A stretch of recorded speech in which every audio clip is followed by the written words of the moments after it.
Welcome, wizards. Have you come for more knowledge? Do you seek to be an honest wizard, or are you a conniving warlock? We shall pass judgment, so join us as we go beyond the seven. Yo, welcome wizards to Beyond the Seven, the podcast where two homies help turn conniving warlocks into honest wizards, one rule, zero at a time. Are you tired of being told you're not playing at the right bracket level, your deck's too strong, or maybe your deck sucks for the pod you're playing? Well, send us your deck list, send us your story, using the link in the description, and allow us to give you the official Beyond the Seven bracket stamp of approval. I'm your host, Slater, and I'm joined by my homie host, Jordan. Say hey, dude. Hey, man. What's up? Dude, can I tell you what I had for lunch today? Sure, go for it. Dude, or actually it was dinner. I had Firehouse subs. Nice. Dude, can we talk about how much I fucking love Firehouse subs? Yeah, we're not sponsored by them, but yeah.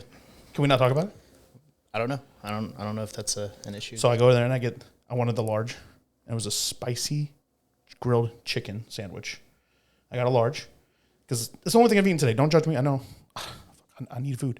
Anyways, it was a large. I got peppers on it, got extra jalapenos, and it was fucking bomb. I just want to say that shit's good. Yeah. What'd you have for dinner? I had a couple tacos before coming over here. From Taco where? Bell. From where? Oh, Taco Bell? Yep. You know, some people would judge you for eating Taco Bell. Would they? I mean, I love Taco Bell. I'm just saying some people would tell you that you're eating really bad food. Did you have to use the bathroom? Did you take a shit? Always. Oh, okay. Yeah, dude. Are you excited for this? Yeah, man. This is kind of the first foray into podcasting for me, so it's going to be kind of a cool experience. Just here to hang out, talk about Magic. I just hope we're not boring. Oh, I'm sure we will be at times. Yeah, I'm going to have to make sure we're not ever going to be boring. Yeah, guys. So, welcome to Beyond the Seven. This is podcast. It's going to be two dudes, us dudes, really cool dudes. I promise we're cool. Talking about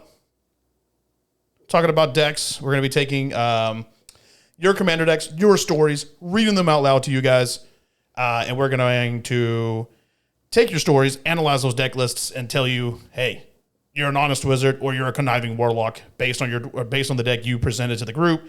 Your group wants to play a bracket 3. Your group wants to play a bracket 2. Whatever your group wants to play at, right? And I'm going to look at your deck and I'm going to say, hey, you're playing a bracket 4 deck in a bracket 2 play group, or a play group that's expecting to play at a bracket 2 level, and you're playing a bracket 4 deck. We're going to call you a conniving warlock, okay? But if you're doing the opposite, if you're coming in with a bracket 2 deck and you truly feel it's bracket 2, but your pod still bitches and complains about it, you send it in to us, we'll declare you an honest wizard, and you can show this to your pod mates, and you can say, hey, look what these guys said. Yeah, and then they'll be mad at us instead. Exactly. Pull the mic closer, bro. I can't hear you. Can't hear me? No, I can hear you. You're good. There you go. Cool. Anyways, episode 0, here it is. Yeah, dude, so I thought we would start by kind of giving introductions to who we are and how we got into Magic. Okay. You want to go first? Yeah, sure. What's your story? Yeah, so, I started playing Magic a long time ago at this point. I had to look this up the other day just to make sure I fact-checked myself. But, yeah, I started in 2006. I was an 8th grader at the time. One of my buddies, got me into Magic. But I think, in terms of probably all millennials that play Magic the Gathering, it probably started with the Pokemon trading card game. Collected those all through elementary school. That was kind of my first, big involvement in card games. Yeah. And then, went to Yu-Gi-Oh! And Digimon for a very short stint. And then I landed on Magic. Like I said, started playing with a friend. I didn't have my own cards, so I was just playing with, his second best deck, for, years. Yeah, I literally played for 2 years without owning any cards. I just would go over there and play with him. So you had no cards of your own? No, you were just cards. playing his cards? Yeah, I was just playing his cards. And like I said, it was his second best deck, so he, took care of his deck, right? And then I was just getting your ass pwned by this dude. Yes, every time we played. And so he had a mono green deck that the top end of the deck was Thorn Elemental, and that's a 7/7 creature. that can do its damage as though it's not blocked. Yes. And so I'm, even if I block, I'm just like taking 7 to the face every time. So that was like the boogeyman for me when I first started Magic. Yes. But yeah, I mean, I think I finally got tired of, losing to him over and over. And when I got my first job as a waiter, it was in the same shopping center as the card shop that I would go to. So my paycheck would go into my hand and over to the card shop. And I started buying boxes around the time Shadowmoor came out, built my own deck. And then that's kind of when the cardboard addiction started and been going ever since. Shadowmoor was the first Lorwyn set, right? Yeah. Yeah, that was okay, cool. Yeah, Shadowmoor and Eventide. Eventide. The first set with hybrid mana symbols. You came in the first of them hybrid? Yeah, because it was like a big deal. I probably didn't. It's a big deal now, apparently. Well, yeah, I probably didn't appreciate it at the time because I was first stepping into it. But everyone was like, "Whoa, what are hybrid mana symbols?" I was like, for me, that was where I started, so it just kind of felt normal. But I mean, we're kind of in the preamble. Can I ask your opinion on that real quick? About hybrid mana symbols? Yeah, how do you feel about the rule changes they're trying to possibly bring in? I mean, just real quick. I think I don't really have an opinion either way, as long as it's consistent. Like either you can or you can't. Fuck no, dude. Get that shit out of here, bro. If it's white blue, I better not see that in a mono white deck or a mono blue deck. I mean, you can pay for it technically. Maybe you're right. I don't know. I might be able to be persuaded, but I'm against that. I think it's a blue and a white card. That's how I see it. So it's like you can't put that in my mono white deck. It is. Yeah, it's in its color identity, I guess. So that makes sense because that's kind of the rule of Commander, right? I'm OCD about that kind of stuff. Yeah. Cool. Dude, my story is a lot. Dude, y'all can hear me breathe, can't y'all? Dude, they're gonna be like, "Why is this fat guy breathing so loud on the fucking mic, dude?" Anyways, it's just gonna be an hour of us going. I'm sweating out here, dude. Yeah, dude. So my experience is quite a bit different, dude. I think it was a sophomore in high school, and I had a friend. His name was Anthony. I went to his house, and he was like, "Dude, look at these." And I was like, "What is this shit?" And he was like, "Magic the Gathering." And you were right. I used to be Pokemon. I had a Yu-Gi-Oh deck. I used to have a Exodia deck, dude. I would own card shops.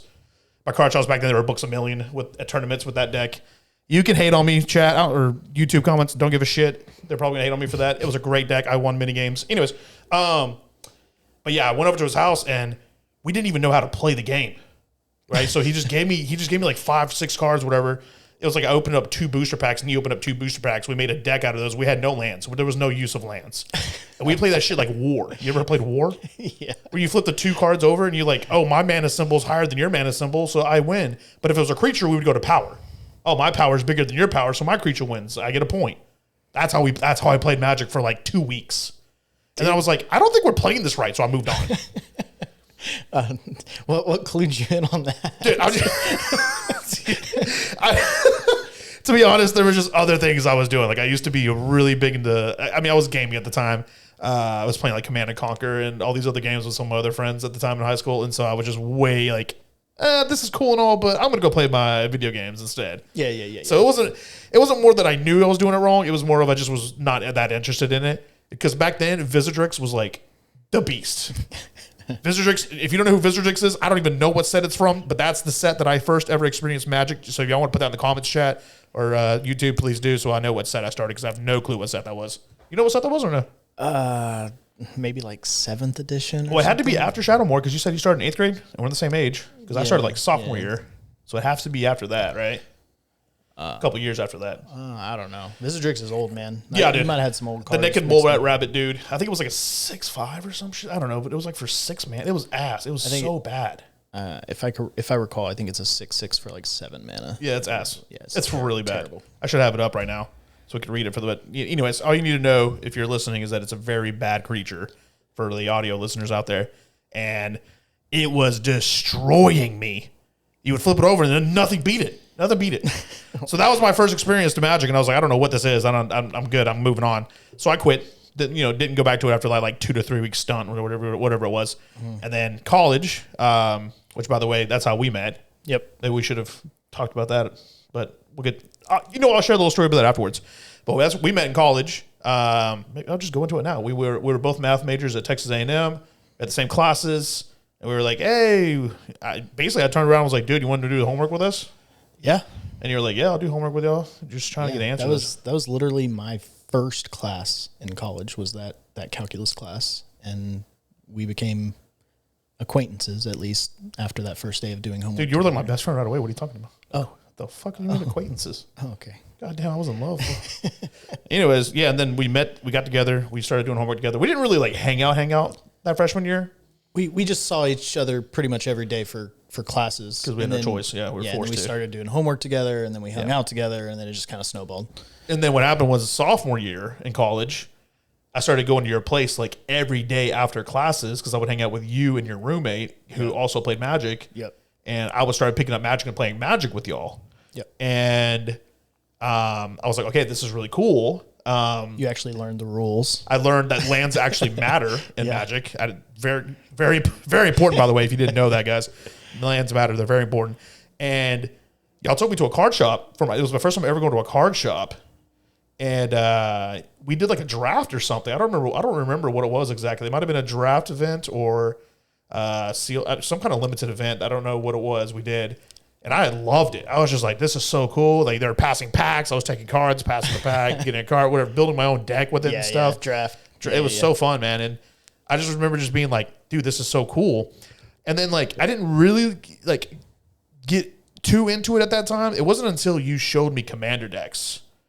Well, so when we first met, Commander, like, wasn't a thing. Yeah, it wasn't even a thing yet. Yeah, like... It came out later in 2011. Yeah, that's why we played draft, and then like me and my roommate, like we had, a bunch of standard 60 card decks that we were playing. And at that time, we were pretty big into standard. And so like we kept up with the meta and kind of knew, what the decks were and stuff like that. But we were broke college kids. So like, Jace the Mind Sculptor was a thing when I first got big into standard. Yeah, he was the menace of standard and eventually got banned. But, I was trying to pull together my little deck just to play against all these Jace the Mind Sculptor decks that were at the card shop. I know you had the menacing life gain, fucking Feldar Sovereign bullshit. That's kind of a cool story. I don't know if we want to go into that whole thing now, but tell it real quick. Okay, sure. Yeah, so the very first time I went to a card shop was with my roommate, and I had built a mono white life gain deck. This was in I guess it was Alara. Because it had Feldar Sovereign and like Lone Missionary and some of those cards that were all based around life gain. And everybody at the time was like, life gain is not good. Like, life is a resource. Life gain fucking rocks. Yeah, but like I was playing against all these Jace the Mind Sculptor decks, and eventually like I fine-tuned my deck enough, and it was not in the meta. So nobody, like when they first sat down to play against me, and I'm playing like Lone Missionary, gain 4 life, they're like, what deck is this? Like, what? And they would like just let me gain my life, like they're like, okay, cool. Like, what are you going to do? Like, eventually I'm just going to kill you, or I'm going to deck you with Jace or whatever.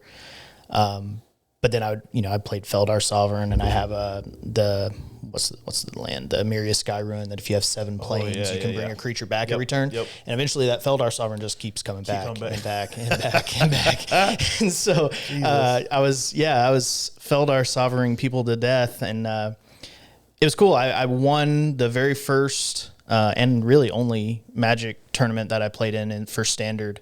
With that deck? Yeah, with that deck. Wow. Yeah, it was really cool. The guy that played at the card shop, he was actually sponsored, and so his deck was paid for by, I don't remember what company, whatever company was sponsoring him was paying for his cards. So he had like 4 Jace the Mind Sculptors, which were like $75 each, and all this stuff in there.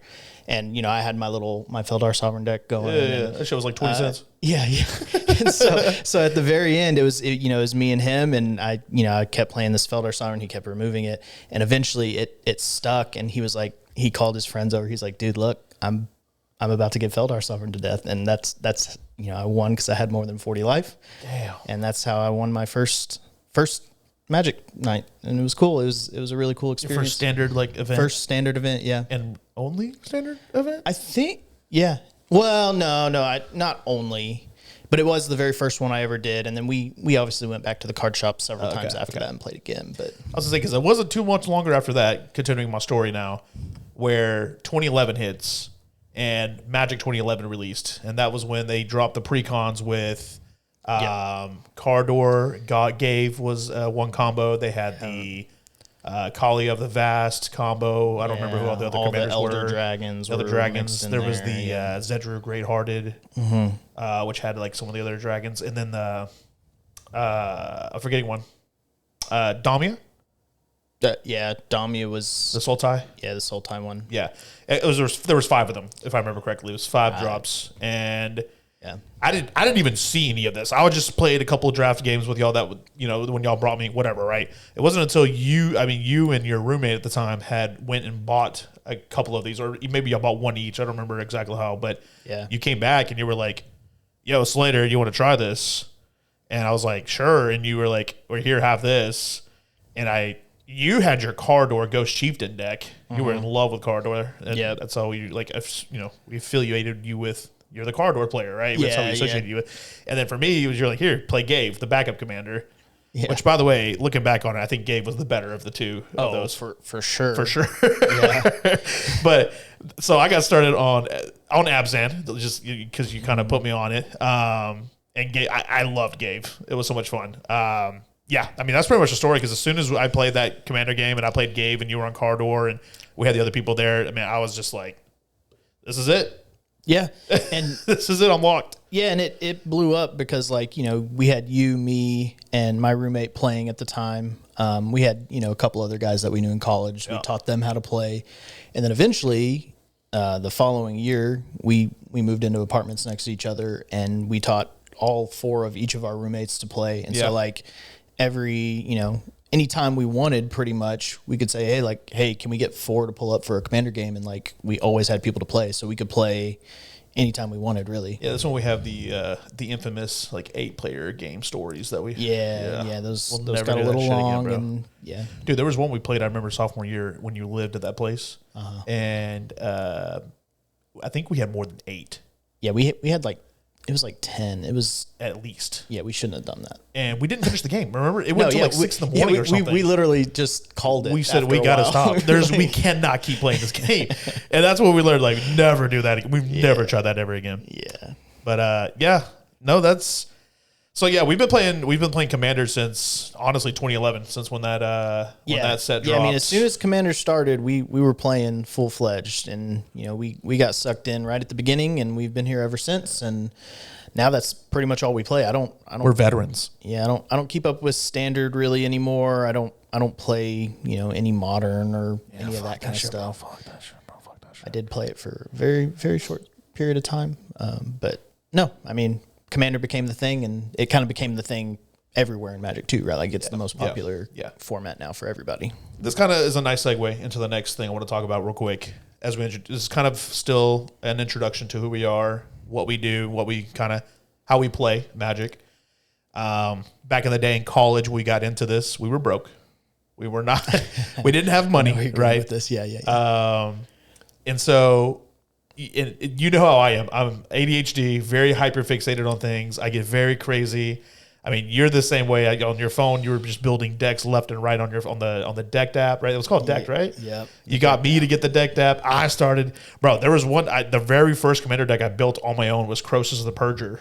Remember that? It was the discard Grixis deck, discard dragon, and I was like, dude, this is gonna be badass. I'm not shitting you, bro. I looked at every single black or red or blue card that existed in Magic the Gathering when I built that deck. Jesus. Every card that was on the Decked app, I swiped through. Because that's how I get so bad about it. I'm like, I got to make sure I don't miss a single thing. Did you include Visitrix? No, that shit was not.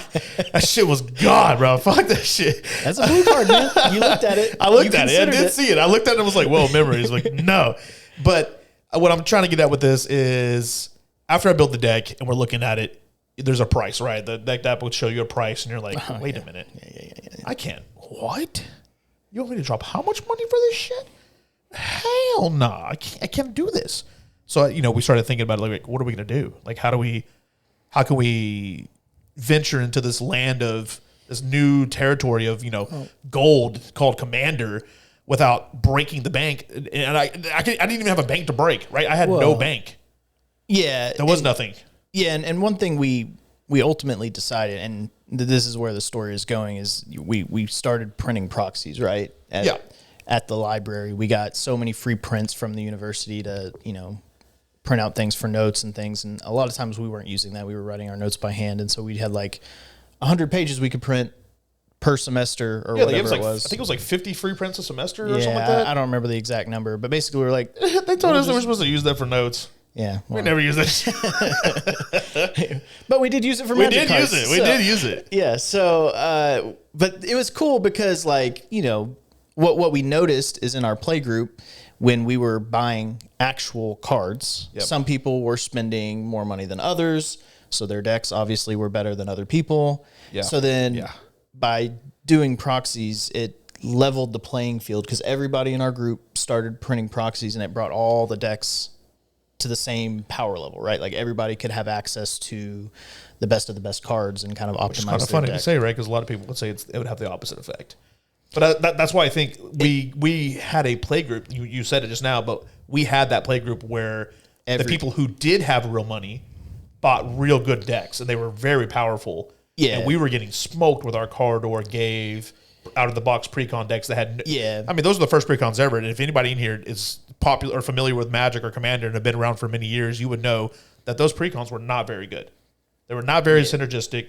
Didn't have the very good cards that would drive the deck in a certain direction. There was just random black, white, green cards right in the Abzan deck. That's all it was.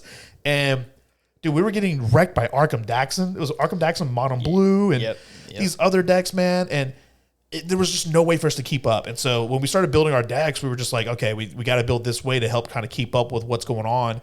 And at the same time, we were also kind of new to Commander. I mean, we were very new. We were very new to Commander, right? So you're seeing all these cards you've never played before. Right, and it's going to be the same way for every new person if they get into proxying, right? They're going to be like, "Whoa, this card from 20 years ago I've never played. This is badass. I want to play it." And then you end up playing and you realize it's either like, "Oh, that card is not fun. Like that is too powerful," and you don't know that until you play it, right? Yeah, but like I said, what the good thing was is then our whole play group proxied. Everybody proxied, and so it wasn't like, "Oh, I have access to a card because I have $100." And you don't. Yeah. It was like, oh, well, I have the same number of prints you do at the library, bro. So you can. Everybody had access to the best stuff, and we kind of just used that across the board, and it kind of evened out the power levels because everybody was doing it. Yeah. I think that the main complaint against proxies, right, is when you fully proxy a deck and you go play with a bunch of other people who don't proxy, right? Because then it's all unbalanced, right. All of this to say, guys, that we do want to start off by saying we are proxy players. We proxy just about every single card in every single one of our decks. We're not going to hide that. We wanted to be open and honest about that from the get-go. We fully believe there's nothing wrong with proxying. I think proxying is very healthy for the game of Commander. Well, and the other thing, too, is like we also play in our play group. Pretty much only, exclusively. Right, and everyone's pretty cool with it. Yeah, so like we're not taking our proxy decks to a card shop or trying to put it in like an official Commander tournament or anything like that. Yeah, we would never do that. If you're doing that, then you need to have the cards and go and play and if in an official event, right? Like that's why if I ever go to the card shop, I bring my precons and I just play with the precons, since they're real cards. But we understand that, and the reason we were bringing that to attention at the beginning is one, to get it out of the way and be honest about it. But two, we know that this is going to affect how we may see different metas, how we affect. It's going to affect how we see the bracket system. It's going to affect the type of cards and the level at which we evaluate those cards during our show. So I mean, for us, we have a lot more. If we're going to be honest, we have a lot more access to some of these cards that a lot of people don't have access to. Yeah. So if a deck gets sent in and it has a demonic tutor in it.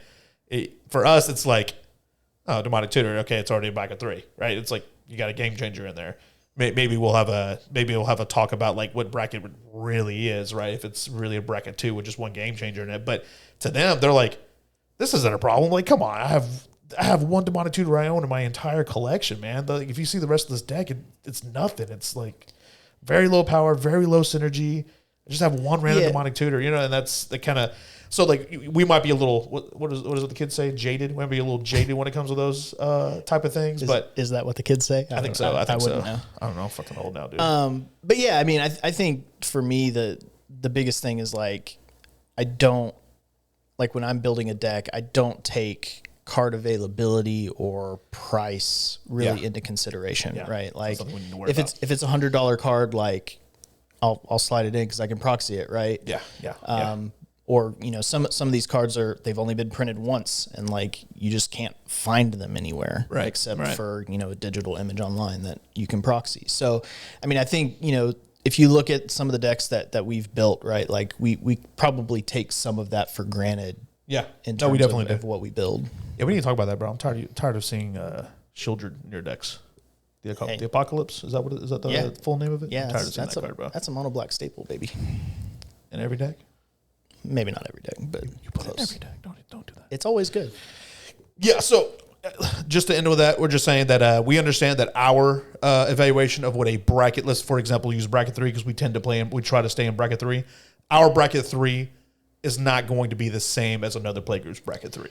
And that's just how it is. That's what a meta is. We create a meta within our playgroup, and that's how every playgroup works. Yeah, and I was thinking about this before the podcast too. Is bracket 3 in general to me is also very wide. Yeah, because it's called upgraded, right? That's the tag that they put on there, and I think the extent of bracket 3 is how much is your deck upgraded, right? Like, did you upgrade it with just 2 or 3 cards, 5 cards, 10 cards, or did you go and optimize all of the cards that you selected by, swapping out and making sure it's completely optimized, but still following kind of the guidelines around bracket 3, right? Yeah. And so or at least me, I tend to be at the very top end of bracket 3, right? Like everything's optimized, but I do technically fall within the rules of bracket 3, only through game changers, no MLD, all that good stuff. Yeah.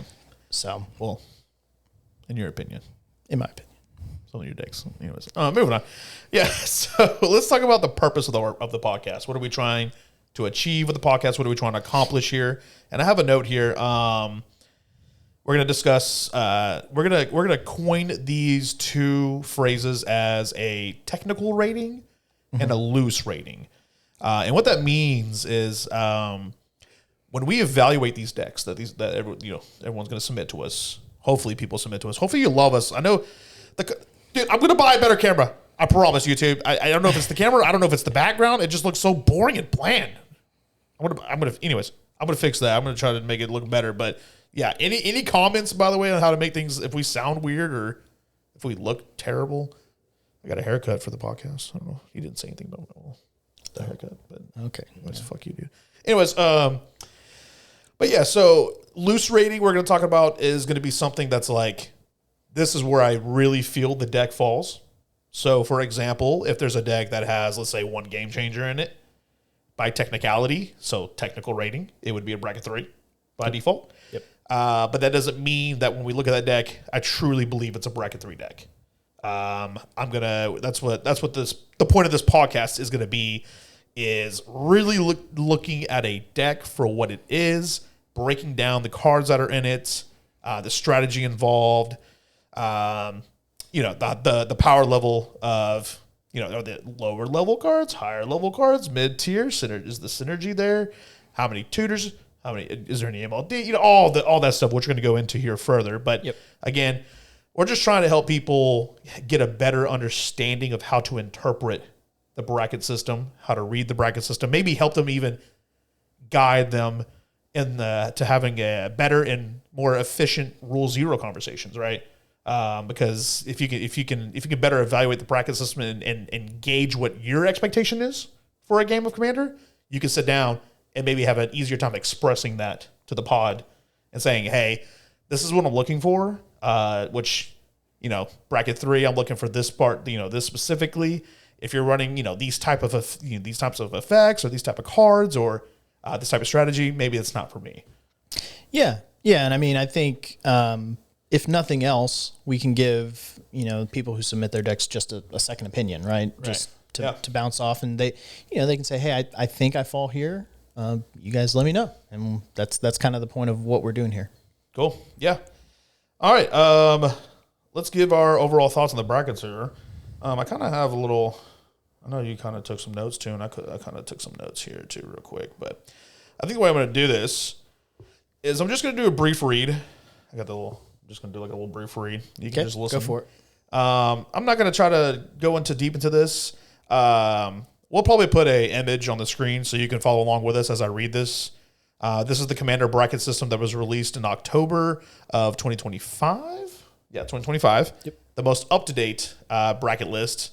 Hoping it's technically still in beta.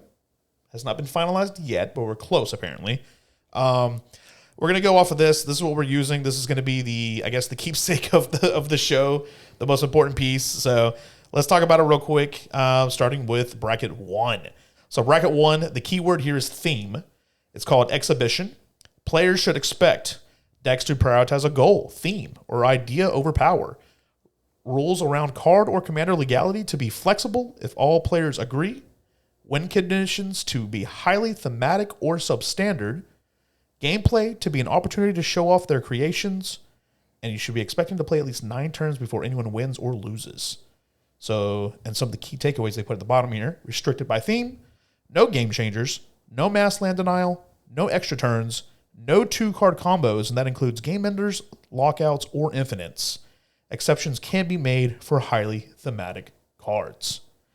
So one of the things I'm going to bring up real quick, and I'm going to let you chime in on this, is the biggest thing on bracket 1 that I don't want people to really get confused with is archetype versus theme. The differences here. Yeah. You see where I'm going with this? Yep. Because I've heard this as a joke from people, and I don't know if they're truly joking, but if you try to come to the deck and say, oh, yeah, the theme is vampires. Yeah, no. That's not a theme. That's a powerful That's tribal not a deck theme out there. That is a very powerful archetype. We have an Edgar Markov deck in the play group, and no, it's not a theme, right? What do you think of people that do that? If it's unintentional, it could just be, they don't understand the nuances of the bracket system. I think that's another thing that we probably take for granted, right? Is only people who really, really follow the brackets, what's current in Commander and all of that, probably know those kind of terms, right? Like archetype, theme, all that stuff. A large percentage of people out there probably don't even know what brackets are, right? So maybe this can just be educational for some people of like, oh, you think a large percentage don't think? I think it's catching on, especially now that it's been kind of formally announced by Wizards, right? And they're putting some structure Wizards around took over it. end of 2024, right? Yeah. But I think in general though, like there's casual groups out there that they have their play group, they play amongst their friends, they don't follow anything on YouTube, nothing. Like you, when you and your friend were playing War with your Vizdrax, right? Like you didn't know the rules. You definitely didn't know a bracket system, right? And if you showed up at a card shop and people are like, hey, we're playing bracket 4, you're like, okay. Well, now it's almost impossible. I will say back then the difference was there wasn't like any YouTube content on this, right? It's almost impossible now with Commander and how big it is, right? In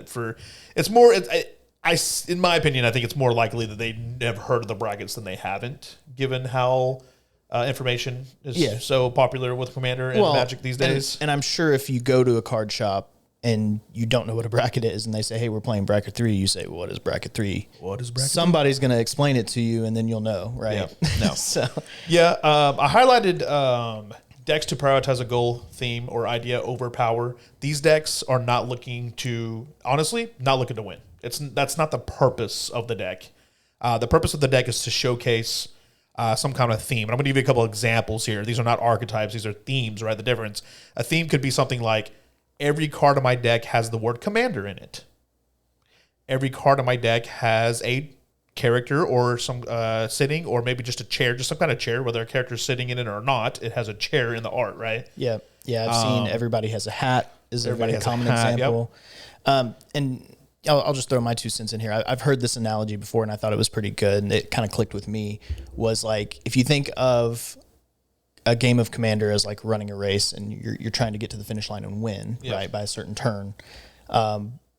Bracket 1 would be like you have a parade float for the race. Like you're not trying to win, get from point A to point B fast. You're trying to show it off. You're trying to cruise, and it's more about what's on the Look at my float. Look at my float, right? Yeah. Okay. People are like, oh yeah, I like that. I like that for sure.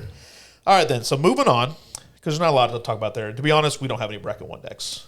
It's not that we're against it. Yeah. No, we just don't have any. It's funny because before the bracket system came out, I never even really considered bracket 1 being a thing, like that people are building decks like that. Yeah. And now that I know about it, it kind of makes me want to build one just because I never have, and just be like, yeah. No, you're right. come If up we with all some had a bracket 1 deck, that could be a fun game. Yeah, it would It could be a really chill game. Well, we should try that. It'd probably be really silly. Like, For someone who, like, we call ourselves veterans, been playing since 2011. We gotta. we need Especially to fix that. Dude, we're starting a podcast on this. We do have to fix this. We have to make a bracket 1 deck. Yeah. All right. For our listeners that are in bracket 1 out there. Yeah. Oh, give us some. Hey, leave comments. Give us suggestions. Help us be unique. Help us find themes that are unique. Or submit your bracket 1 deck for us to review. Give us some pointers. Fuck you for thinking of that before me. I fucking hate you. Anyways, so moving on. We're now moving to bracket 2. Bracket 2 is called Core. I put a note here. I know I can read it real quick. I just want to say this real quick. I just want to associate bracket 2 with not equal to pre-con.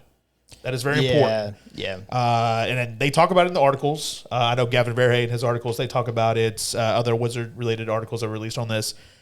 Bracket 2 is not supposed to be the default pre-con bracket. Yeah, they kind of put that out there initially, right? And then it gave everybody kind of the wrong idea. And then everybody just took that. Yeah, everybody was like, oh, pre-con, no, bracket 2. wait. Yeah. Not necessarily. Brackets, the pre-cons are not, can be in other brackets, can be technically bracket 3s. Some of them, depending on the power level and how synergistic they are. For example, that Felithar pre-con, dude. Yeah. I mean, it has Seaborn Muse in it, so technically it is. But anyways, so bracket 2. Players expect decks to be mechanically focused with some cards chosen to maximize creativity and or entertainment. Win conditions to be incremental, telegraphed on the board, and disruptible. Gameplay to be low pressure, proactive, and considerate, letting each deck showcase its plan. They expect to play at least 8 turns before anyone wins or loses.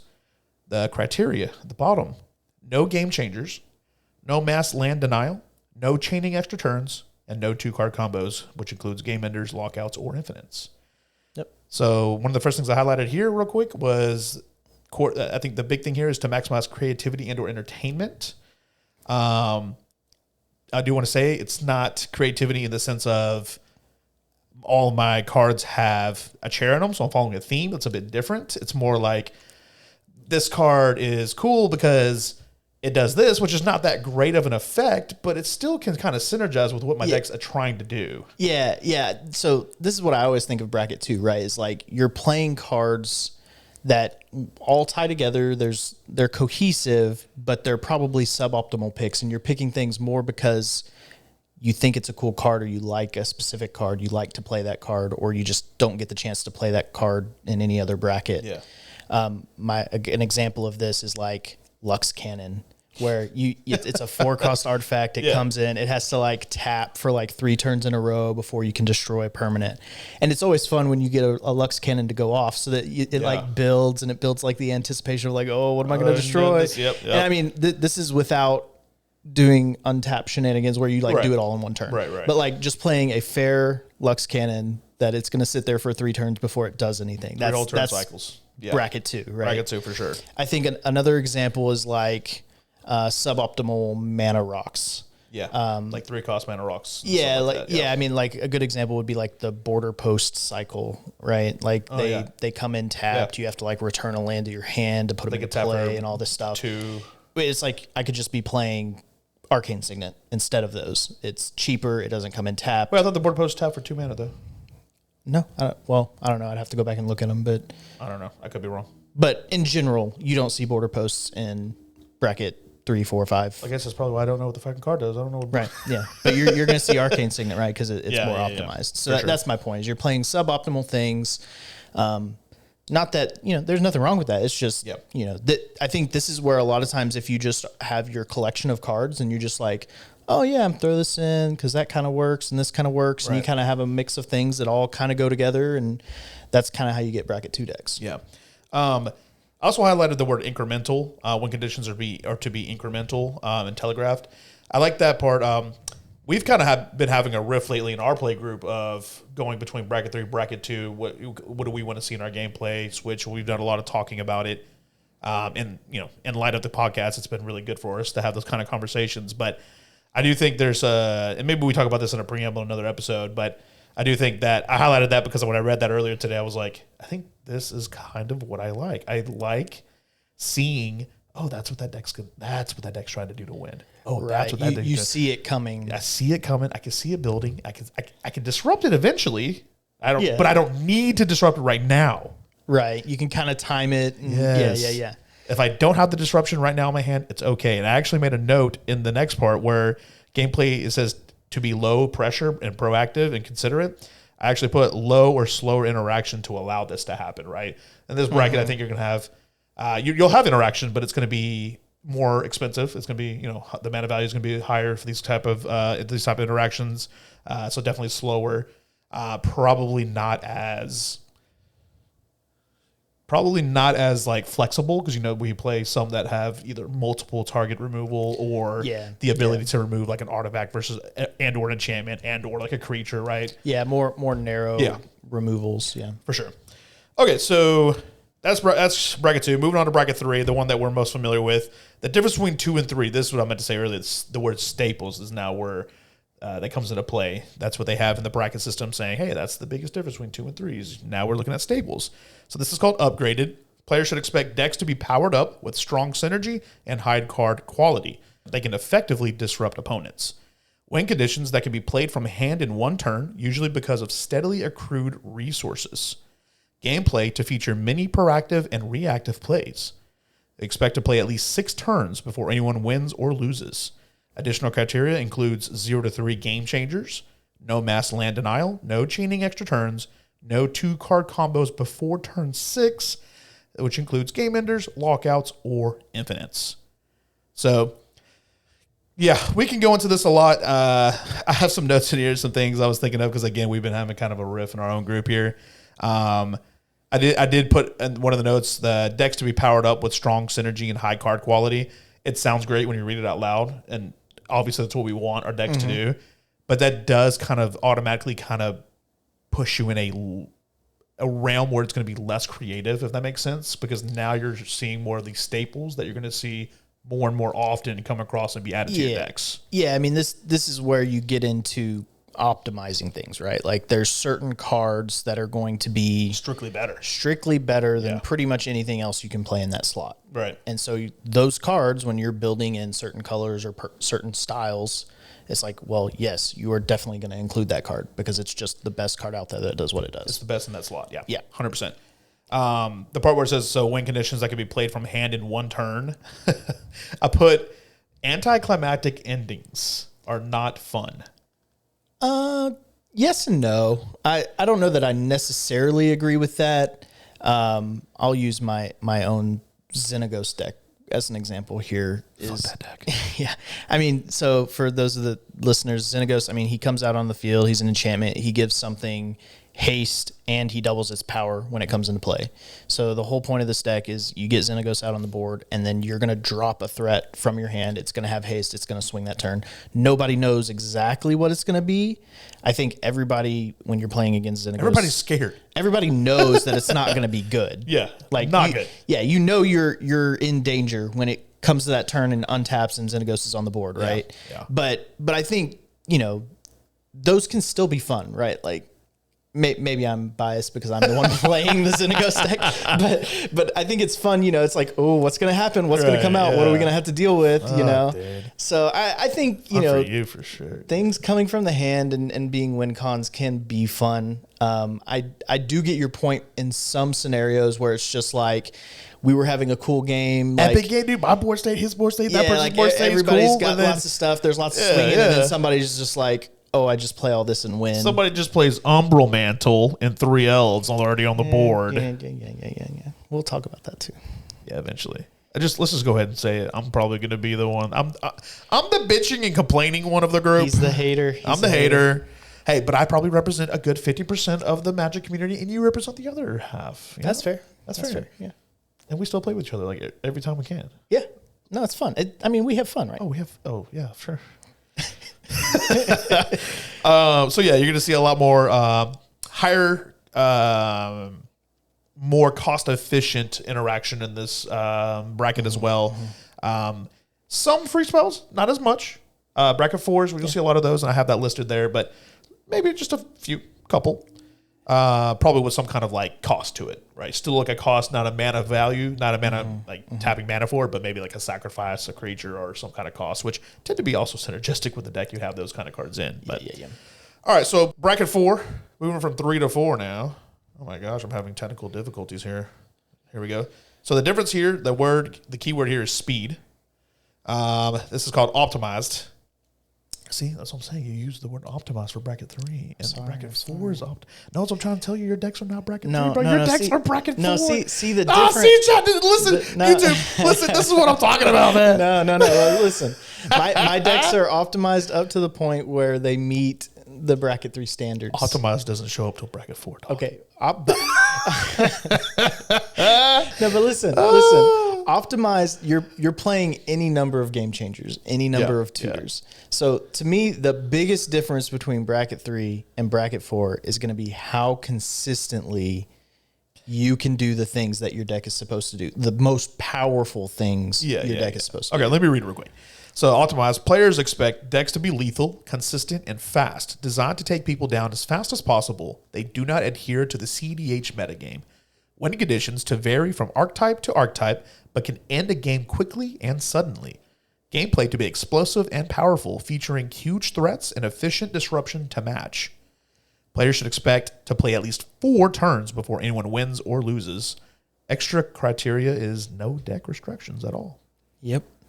Yeah, and so, I mean, I think that a big difference between bracket 3 and bracket 4 is in bracket 4, you're going to have a lot more combo wins because you can play the tutors. You can search your combo, play your combo. Right. Whereas in bracket 3, or at least where we play in bracket 3, right? Like we don't run a whole lot of the quick, fast tutors as our game changers to be able to search specific win cons, right? Yeah. So we're relying on, drawing into some of those things. And it sometimes it can happen, right? Like if you draw enough cards, like sure, you can draw into a combo win or whatever.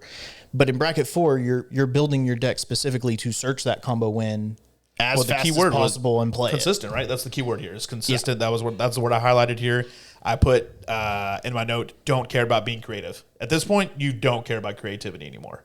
Maybe not 100%. You're trying to win. Yeah, you're trying to win, but you're also trying to win by not being a meta slave and playing the meta decks that exist in CDH. But you still are trying to win. Yeah. And like you said, I even have the note combo is more common here. Actually, if you haven't watched it already, I'll just go ahead and drop them here. Command Zone just released a video. I sent it to you on the group text about bracket 4, and Joe Johnson is on there, and he talks about how, because he's like a bracket 4 player, and they're very common in his playgroup to play bracket 4. He even mentions that 50% of the wins are probably combo, and the other 50 are just like these random other type of archetypes. Yeah, so this goes back to our playgroup and a little bit of our history, but before the bracket system came out, we kind of naturally built to bracket 4. Oh, we're from the 1 to 10 era, by the way. Yeah. Which we might need to talk about that after this just briefly, but yeah. We can. But yeah, we were building basically bracket 4 decks. We were optimizing. We had tons of search.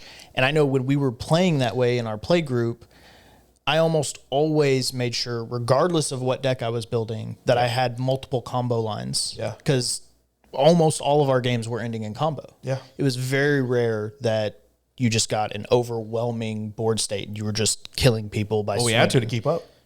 Yeah. Yeah, I mean, it kind of evolved into that. Yeah, and so that was one thing that was really cool when the bracket system came out and we kind of decided like, oh yeah, we should try and go to bracket 3, is all of the cards that you see over and over and over again in bracket 4 in terms of, the things you're tutoring up, the the cyclonic rifts of the world boring. And all of that. So boring. Not to be a bracket 4 hater, but you remember what happened? It was so before 2024. Just quick story, quick side note. I had actually quit playing Magic for quite a while. Maybe not quite a while. Maybe about a year. It might have been even a little less than a year. But I had quit because I don't think you ever really quit. You weren't playing as much. I just weren't playing as much. You're right. But that was before Mana Crypt and before Dockside were banned. Dockside Extortionist. Yep. And for those of you who are new, we'll put those on the screen. But those cards, man. Seeing those cards in every game. I remember to this day there was a night where someone in our pod played Dockside Extortionist and was able to loop it out of the graveyard over and over again. Mm-hmm. Dude, and I just remember my eyes completely glazing over, and I was just like, what is happening? I mean, yeah. I quit, right? I was like, I'm done. I don't want to do this anymore. And yeah, like months later, not maybe a year, maybe like 8 or so months later, I wasn't playing a lot. That's when the brackets dropped. And the brackets dropped. Oh, sorry. Actually, the banning happened first, right? Yeah, where they banned those cards. Yeah. And I was like, hell yes, go. I was so happy. Which I know a lot of people are like, don't ban cards. Please don't ban. I was all over that. I was in love with that banning.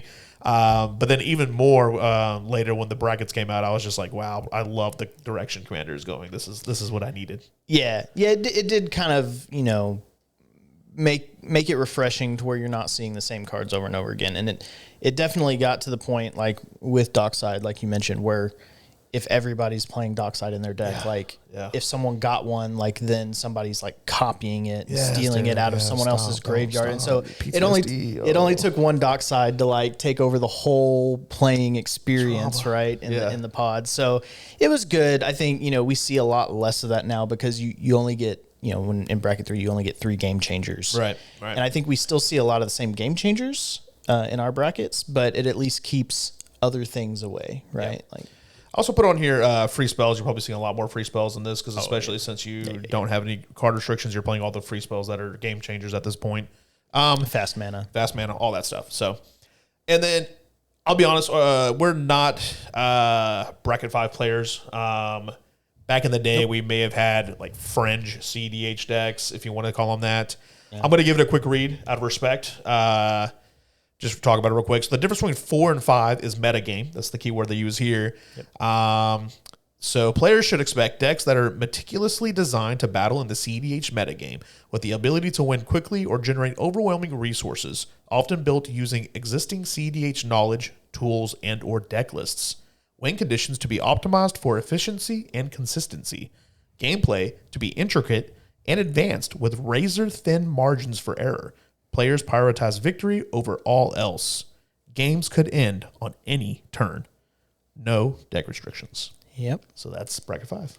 Yeah, and you said it. It's metagame, right? It's what the top decks are for CEDH. You know what There's you're always playing like 3 against. or 4 that you're like, okay. Yeah, like you see their commander, you're like, okay, I know exactly what's coming, and I need to hold, this piece of removal because I know it's coming. Right. And you're probably gonna have a lot of like almost counter picks, I think all of the like Gataxian Probe. Yeah. Those are the kind of things that you see in CEDH that you may not see in bracket 4, or at least don't see as much in bracket 4. Or a lot of those like spell snare, 1 mana counter things. Yes, there's a very narrow, very high value put on like turns 1 and 2, because if games are ending any turn, like people might be trying to combo out and win on turn 3 and stuff. And so if you don't have some piece of interaction that you can play for 1 or free, done. That might be the game, done. Right? Like you need to have those pieces to be able to continue on in the game in some places. No, for sure. Yeah. So all that to say, again, we wanted to give the brackets a quick read and a quick talk through because that's what our show is going to be primarily based on, is the bracket system. Trying to bring a more clear path and make that discussion a little easier for everyone to talk about. I know Wizards is trying their hardest right now to get it to be in a position where people can really sit down and everyone has the same understanding, right? The same level of, okay, this is what I expect. This is what this bracket means, on that kind of stuff. So that's kind of why we wanted to go into that detail. We did come from before the bracket era, which we had the 1 through 10 system. Everyone's deck was a 7. Hence the reason why our show is called Beyond the 7, by the way. Yeah. We're going beyond that, and we're going to take a stab at analyzing the decks at a very much finer detail, much analytical, very look at atomical level, and really make sure, are you within the level you declare your deck to be? And really put some structure around the whole thing with the bracket system, right? Yeah. Like the 1 through 10 system was completely fan created, right? And so there wasn't anything that really it was really hard to differentiate between, my deck's a 7 or an 8. Right. Like there weren't any rules necessarily. It was just like kind of a vibe. That deck's is a vibe. Kind of powerful, so it's like an 8. But hey, we're going beyond the 7 now. Yep. Now going to the next level. So let's real quick talk about some cards here, or some things here we want to define. We need to define these type of things, and we may expand upon these in further episodes. in preambles or in other ways. But let's talk about mass land denial real quick. I think I'm going to give you my definition of mass land denial, and then maybe you can either counteract it or say you agree or see how you feel about it. Mass land denial, just want to point out, that does not say mass land destruction. There is a difference between destruction and denial. Destruction is like you are literally destroying my lands versus denial is you are denying me the use of my lands. Yeah. You agree with that at least? Yeah. Well, yeah, destruction is a subset. Yeah, okay, cool. Because those definitely count. No, for sure. I just want to make sure we're at least on the same page with the denial part. So and the reason why that's really important to point out is because I think some people might sit at a table and they may play Vorinclex, the Voice of Hunger. Is that the rest of his name? Fuck. Yeah, I think so. Voice of Hunger. I think that's right. You know which one I'm talking about. I don't know his full name. But the nasty Vorinclex, the one no one wants to see it hit the board. And people legitimately think that, hey, this is not MLD. I'm not destroying your lands. And that's when you need to point out, hey, mass land denial, not mass land destruction. Yep. Now, you're causing me to not be able to use my lands until every other turn now. Yeah, and so to be fair, when this first came out, I was one of those people because I thought it was mass land destruction. Yeah. But as you said, it does the mass land denial. Yeah. And now some of the popular deck building sites like Moxfield actually flag those things. Yeah, they do. And they'll say like, hey, you're shout out to Moxfield and Archetype, by the way. They're doing great. Yeah. But yeah, they'll flag those things for you. You'll see like a little icon next to your cards that might be mass land denial, and they'll say, "Hey, this is mass land denial," and you're saying you're playing bracket 2 or 3. You shouldn't have that in there. I'm glad that we're on the same page there because there's also I just want to talk about this real quick. Like, see, in my opinion, if I see the way I've kind of classified MLD is if it's a single target removal, right? If it's I'm gonna just destroy a single card or a single land. I don't consider that MLD. Mass, the word mass implies multiple, right? Not single. Yep. The problem, though, is I do consider this MLD if you're looping a strip mine. Because now you're taking a card which was designed at its bare minimum to destroy a single land, be done. And now you're abusing, not abusing, but you're using other aspects of the game to abuse the power of that card and say, hey, I'm going to destroy 1, 2, 3 of your lands. And you can sometimes do that in like the same turn. Yeah. I mean, I think to me that's because at that point you've destroyed more than one land, right? So you're now hitting the mass. You're hitting the word mass a little bit. To me, that's kind of operating in a gray area, right? Yeah. Like it's like you said, that by itself destroying a single land. I think decks need that. There's really powerful lands out there that you have to be able to destroy in some cases. So you should run land destruction. We all run strip mines in our deck. Yeah. We don't run strip mine loops, but we do run strip mines on all of our decks pretty much. Yeah. So, I mean, I think that's one of those things that to me, where my opinion falls on that is like, that's kind of a gray area. If you happen to loop a strip mine, like maybe not on purpose, like you bring back all your lands from the graveyard and you already. I'm going to be bitching. I mean, I'm sure you will be, but like, I think that's fair if it's not if it's not like the win con of your deck. And it's not like your purpose of your deck is like, oh, I'm going to search up and make a strip mine loop to destroy everyone's lands, and then I'm going to win the game. Yeah. Like, no, I agree. Let's go ahead and talk about. Are you good to move on that? Yeah. I mean, I'll call out some things real quick just on MLD before we move on, because I had some examples. I mean, you talked about like land destruction. Obviously, the key cards there are going to be like Armageddon. That's the classic. Everyone goes to that card first. Ravages of War. Yeah. Those are very straightforward. You have the big red ones like Obliterate that destroy like all permanents. Jackal Hops is Wildfire. Yeah. So those are all the easy ones. Yeah. You touched on Vorinclex. There's other things like the orbs like Static Orb, Winter Orb. Yeah. You can only untap one land per turn. Land denial is kind of what that falls into. And then there's other things that are like mass sacrifice. And those are ones that people don't typically think of when they're in this category, but it's like, hey, I have this really powerful card, I play it. I think like it's like Curse of the Cabal is one of the cards that does this. There's that new one that came in that pre-con from Edge of Eternities that everyone was kind of going nuts on that card. Like, why is this in a pre-con? It was a red card. I don't remember the name of it, but it made you sack half of your, I think, of each type of permanent, or maybe it was just half your lands. But I guess they thought it was okay because everyone had to do it. Oh, I do know what card you're talking about. I don't remember the name of it off the top of my head. Yeah. Yeah. But no, the ones I'm talking about are just like, it's a really expensive card, like Curse of the Cabal or something, and it makes someone sacrifice half their permanents. Not land permanents, literally half of all their permanents, which will include your lands.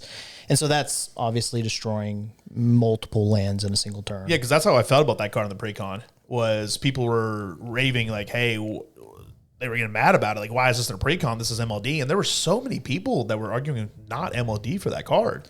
And if you're making me sack half my lands, well, at that point, you're beyond the single at that point. You're hitting the mass. Yeah. Yeah. I mean, I think to your point, like they were saying that it's maybe not unfair because everybody has to do it. Yeah.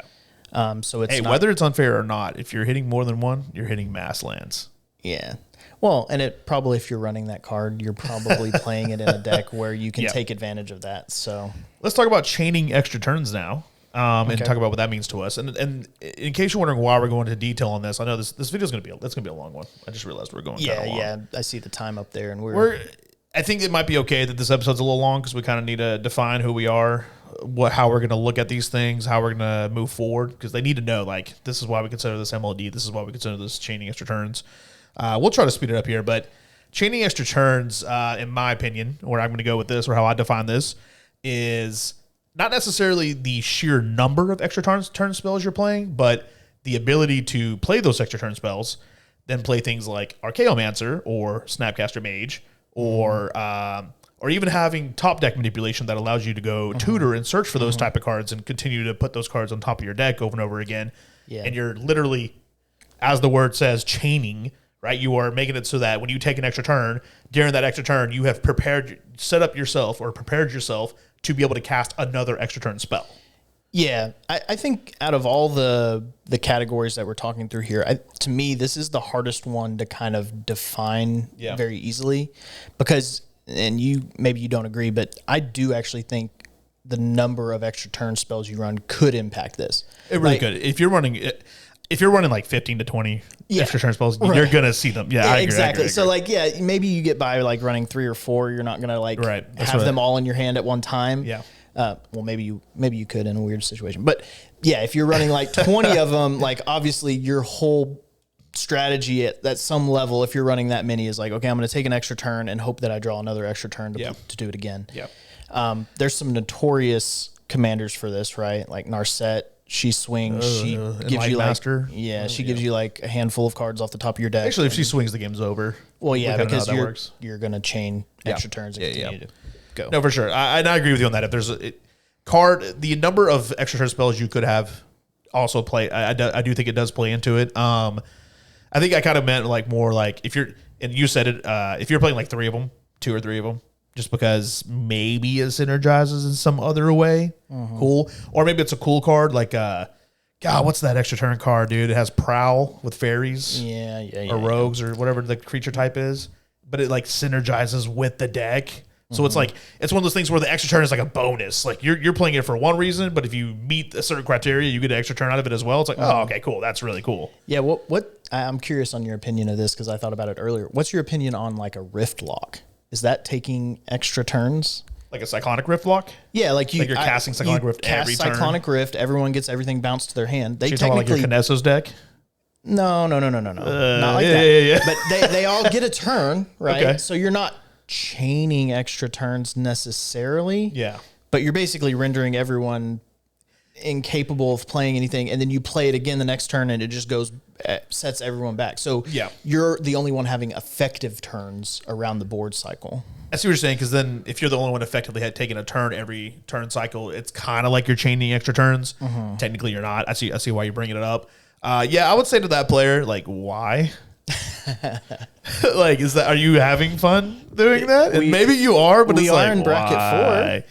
No, yeah, for sure. I mean, a Cyclonic Rift definitely puts you automatically in bracket 3, right? If you're playing a Psych Rift. But you could, and there's other cards that do what Psych Rift does. Like I've seen in your Kinesis deck and other decks out there.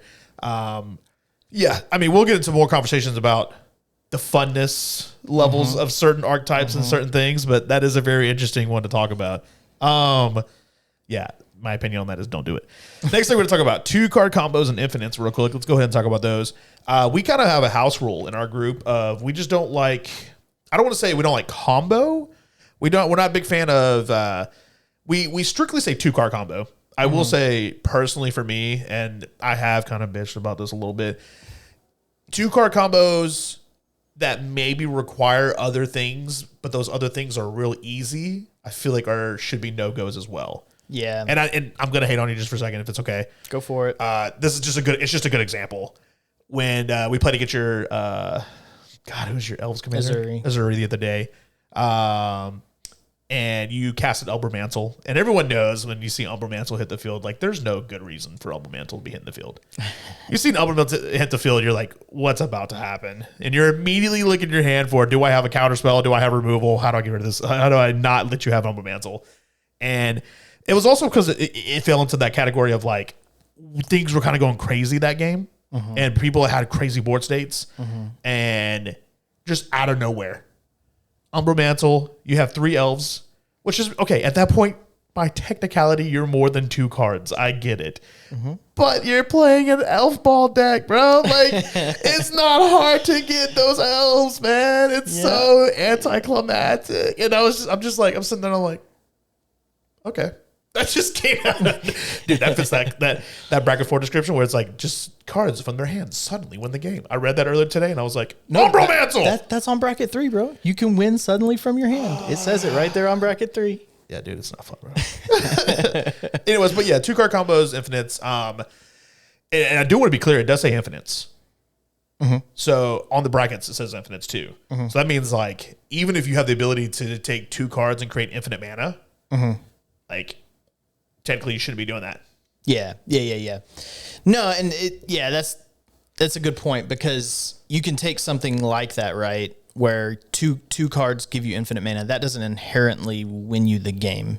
Right. So you have to add a third element or, an ability, another card, some outlet for that infinite mana to be able to do something. I just want to say that if that outlet is your commander, even if you say that's a 3-card combo, let's be real.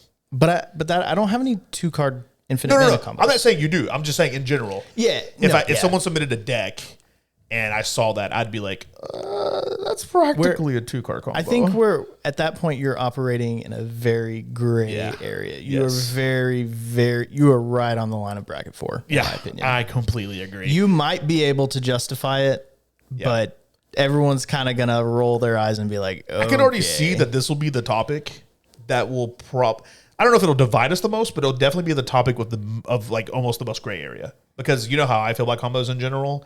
It's like the Umbra Mantle example. You're cool. You're obviously okay with it. You're cool with it. You have it in your deck that is supposed to be bracket 3. You like it, and I'm like, too close. So like we're already differing on that. So I'm foreseeing that in the future as being one of the points of like, I don't like that. No. And I don't completely disagree with you on it.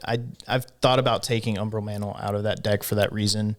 I'm sorry, bro. No, but I mean, I love you. It's just going to be a deck that I probably just don't play as much, especially in bracket 3, because it's also kind of the point of that deck. Like, right. Not necessarily Umbral Mantle, but elves tapping for a lot of mana. Yeah. Playing my commander, giving them all overrun. It just Umbral Mantle fits into that, and it happens to go infinite with a few things. It's almost like the card is maybe there needs to be a subsection for this, but it would be way too hard to do. But it's too synergistic with your deck. It's too, you know what I mean? Like, yeah. It's too perfect. Get it out, dude. Right. So yeah, I mean, 2-card combo and infinites. We're not like anti-combo decks. I understand the importance of combo decks within the the Illuminati triangle of power, what is it? It's mid-range versus combo versus aggro, and which one beats, whatever. We'll put an image on the screen for you or something. But, and I mean, I even have a combo deck, the Grenzo Dungeon Warden deck. I don't play it anymore. I stopped playing it. I don't really play combo anymore. That deck's, I'm actually like on the verge of cutting that deck. Again, that was a big thing that changed for us when we went from bracket 4 to bracket 3. Definitely. We pretty much don't. It's been a long time since I've seen a deck win by combo. Oh, I did buy a Becca the other day, but it was out of nowhere. Remember, I had the you did Foggy Swamp Visions or whatever it's called, the Avatar card where you can waterbend decks and get rid of things from the graveyard. Yep. And create tokens of them. But like that kind of combo, That's the perfect example of like, if that happens, I am not mad. Yeah, like you kind of stumble there were into so it many almost. turns. Yeah, there were so many turns that already happened. Yeah. I didn't even see the combo at first. You had to help me see it. I didn't even see it. I was just like, oh, give me that. Give me this. Give me that with the Foggy Swamp visions, right? And I'm just playing these things. I'm like, oh, let me play this. Okay, let me do that. Okay, this. Whoa, wait a minute. I could do this now. You know what I mean? Do it again. Yeah. And you were like, and then out of nowhere, you were just like, oh, I think you win. And I was like, what? yeah. And you're like, yeah, dude, look, you can do this. And we were walking through it because I had a Kiki Jiki on the board. And, Yeah, it was wild. Yeah, it was wild. But anyways, stuff like that, it definitely wasn't 2 card. That shit was like, there was like 50 cards on the board at that point. It was complicated. One more thing I want to talk about with these little like side missions or side criteria, whatever you want to call them, tutors. Now, in the original brackets, tutors were listed. Tutors were a thing. They kind of had like a brief like, oh, few tutors or no tutors or kind of thing, right? The new brackets, they removed that completely.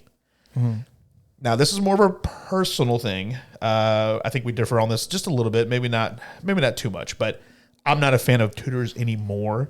I used to run the best tutors of whatever colors I played in every deck when we were back in the day before brackets were a thing. I think it adds to the boringness of you see the same cards because you're tutoring those cards, the same right? thing over and over again. Not to mention in Magic, and if anyone that plays Commander in 2026, you all very well know drawing is not hard to do. It's not hard to draw cards. Oh yeah, I mean, I think that's the name of the game nowadays. Yeah, you have to draw cards. Like you're going to draw a shit ton of cards.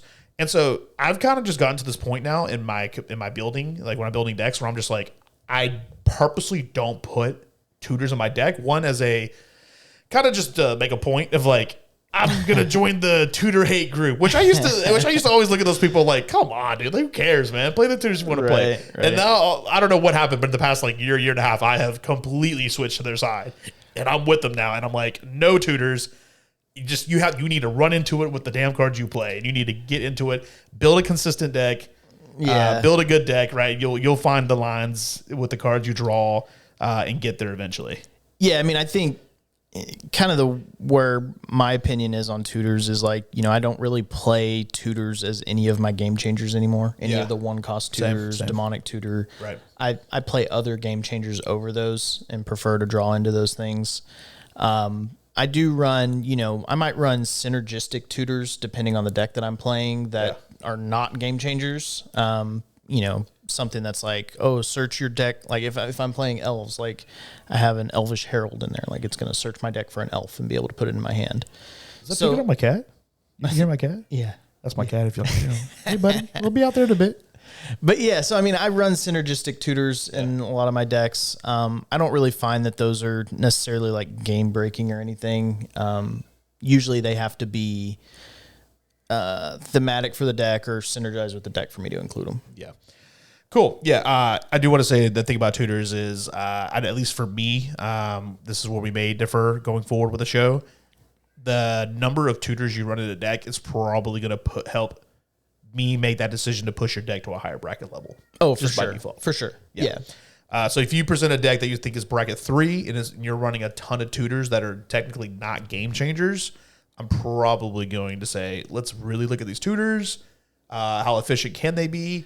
If you have a lot of them, you're probably playing at a higher level. Well, and especially if you're playing combos in conjunction with those tutors, to where you're playing 20 tutors and you're looking for, anytime you get those 20 cards, you're looking for one specific card or 2 specific cards. No, I agree.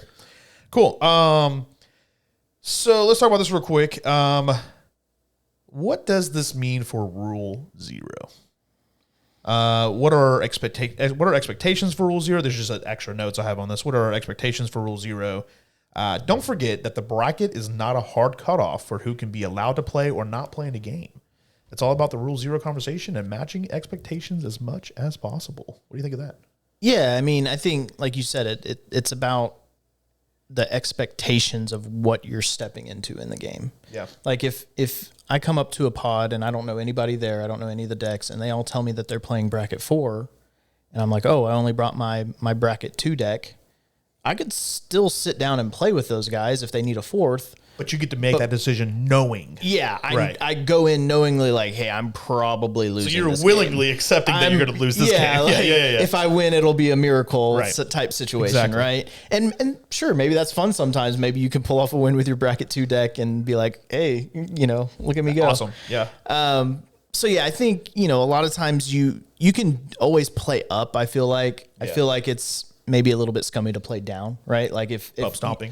Yeah. Flip it, right? If I come up to a pod, they're all playing bracket 2 and I'm like, okay, well, let me just sit down with my bracket 5 real quick. Yeah. I would, rule 0 should make it to where I'm telling them like, hey, this is my CEDH deck. Rule 0 should be them getting up from the table and saying, fuck you, dude. I'm going to play with these guys over here. I mean, if they're cool with it, whatever. But like, I don't expect them to. Yeah. They're probably going to tell me like, hey, that's not the type of game we're looking for. Like, you should go down there with those guys. Yeah, I think Rule 0 before the bracket system was a little vague, was a little broad, right? It was just everyone was like, my deck's a 7, my deck's a 7. And we said at the beginning of the show, in our meta, a 7 wasn't the same as their meta, right? Another group meta. Yeah. So when you sat at a table and you were playing a 7 and I was playing what I thought was a 7, and all of a sudden you see me doing things that you were not expecting.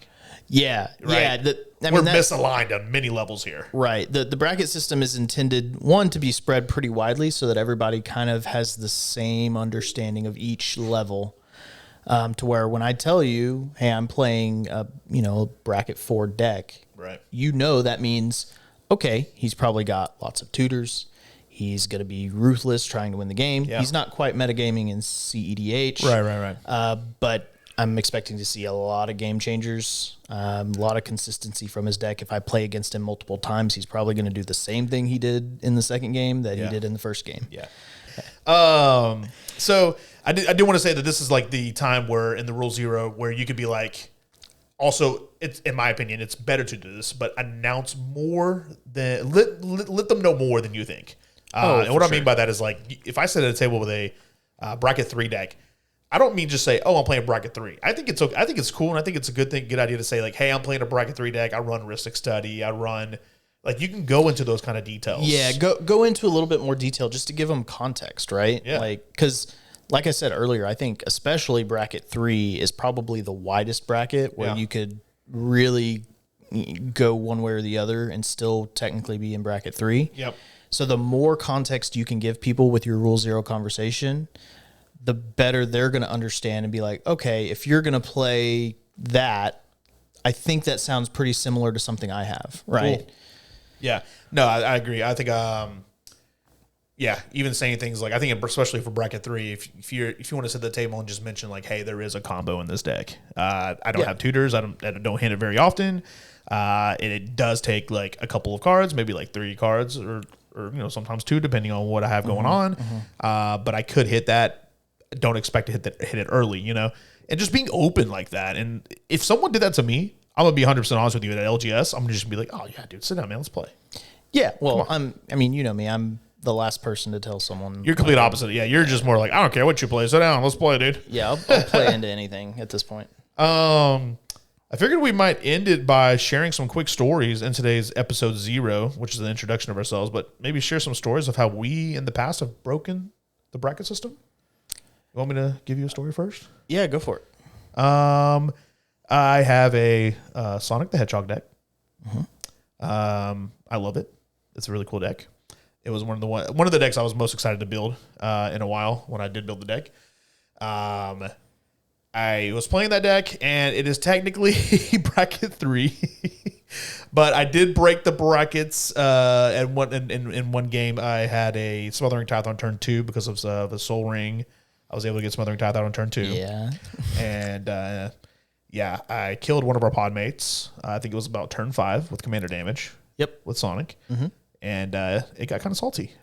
Yeah, but so a couple things there. So on the brackets, it actually says You can hit the keyword. I think so. I can hit it. Players should expect to Yes. play Yeah. 6 turns. Right. So, you had a really crazy hand, Soul Ring and a Smothering Tithe, and then you went nuts. Yeah. So, I mean, in that specific situation, like, I'm completely cool if you killed someone on turn 5. You didn't end the game on turn 5. You just Right. killed one person. I did win that game I think it was either 6 or 7, but Yeah, shortly after. you slowly killed all of us around the table. Yeah. But I mean, it was a one-time thing, and I've played against that Sonic deck several times since then. If I was consistently being killed on turn 5, right, I would be like, bro, this is bracket 4. it's bullshit. But yeah, but no, you don't have the tutors to be able to do that consistently. You just happen to have one crazy hand one time. Yeah. And if you do it one time, it's not like you broke the bracket system and now your deck is forever a 4 because you were able to kill someone outside of the recommended 6 turns. Yeah. In our group, we call it the nut hand. Yeah. I got the nut hand. Yeah. So I mean, it's one of those things that it's more guidelines than rules. Yeah. I do want to point out, and you said should expect number of turns, but also at the top of each of the brackets, it says players expect or should expect. The word expect is at the top of each bracket as well. So, yeah, just that word itself implies that there is room for times where this will not happen, or it will happen a different way than what you expect it to happen, right? They should be a little bit salty they were killed on turn 5. They should be. It should be. But, it should be. But it also isn't completely out of the question that it happens. Yeah. And we're totally cool. Our pod mates, we have salty conversations out there every game. We love each other, and we still play every weekend. It's healthy. What about you? You got a bracket? I guess a bracket destroying deck? You touched on a lot of mine. God, you got a fuck time, bro. Go ahead, give us one. Yeah, I mean, so you talked about the elves, right? It's kind of a gray area with some of the combos. We talked about Xenagos. It can be really fast sometimes. Probably close to Sonic, right? Like I've probably killed someone on turn 5 with that deck before. Yeah. You have, point. not probably. Okay. I have. I'm trying to think if there's other examples. Dude, I played your Xenagos deck one time, and I don't know if you remember this, but I got fast mana. I got a good hand with like a Soul Ring Giganta or something like that. I was able to play Xenagos on turn 3. I don't know how. And then I played, I guess it was a Soul Ring. That's just Soul Ring, in lands, yeah. And I played Ansrag, the mole, on turn 4. Yeah. And I could have killed someone on turn 4 if I really wanted to. And I decided not to. I was trying to play it differently because I was like, I can't do that right now. But I was just like, holy shit, bro. Yeah. So, and you know what? I tutored for that Ansrag, by the way. Ooh. I tutored for it. You tutoring bastard. Yeah, so I mean, I think that's probably my deck that's the closest to, not really being bracket 3, at least on a consistent basis. Yeah.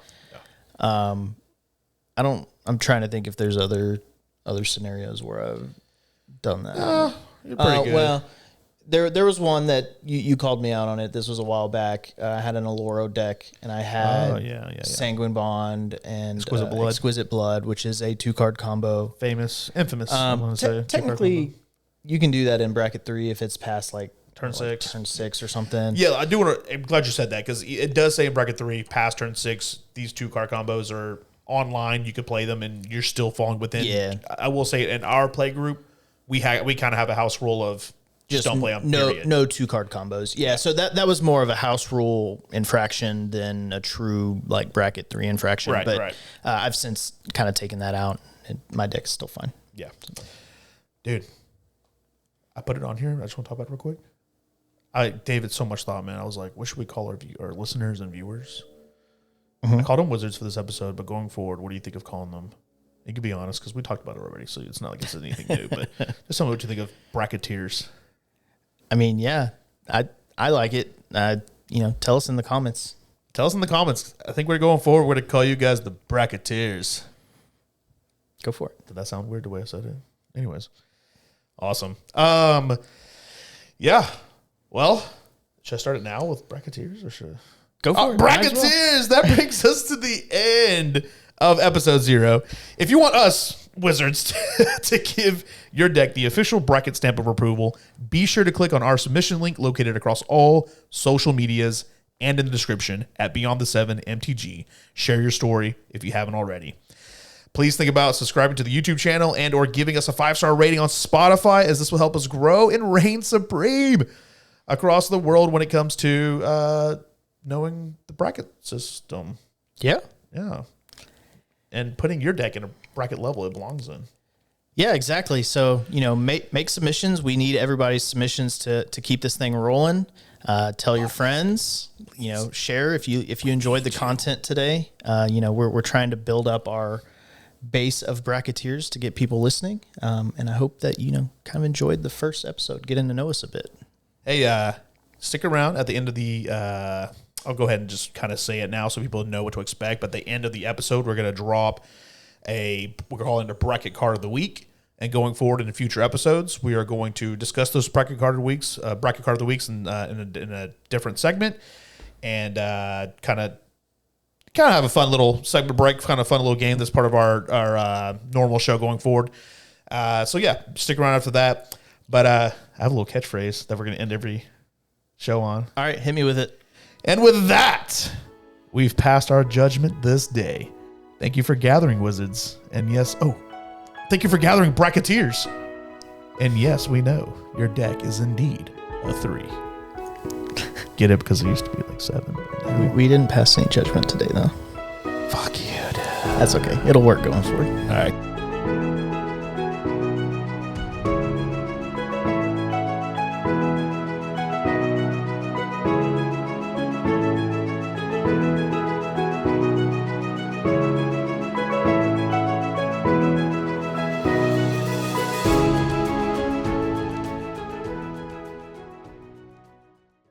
Bracket card of the week is Ice-Till Explorer.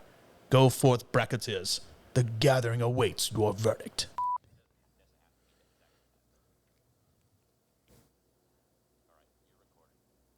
Cool. Can I talk right now? You can. I don't know if I can talk right now. I can see 12. Oh, timer's kind of nice. March 20th, 2026, Beyond the 7, episode 0. Is that what you want me to do, Jeff? Clap. Did I just mark it? Yeah, you see the big spike? Okay, question. Pause. Wait, you can't pause, can you?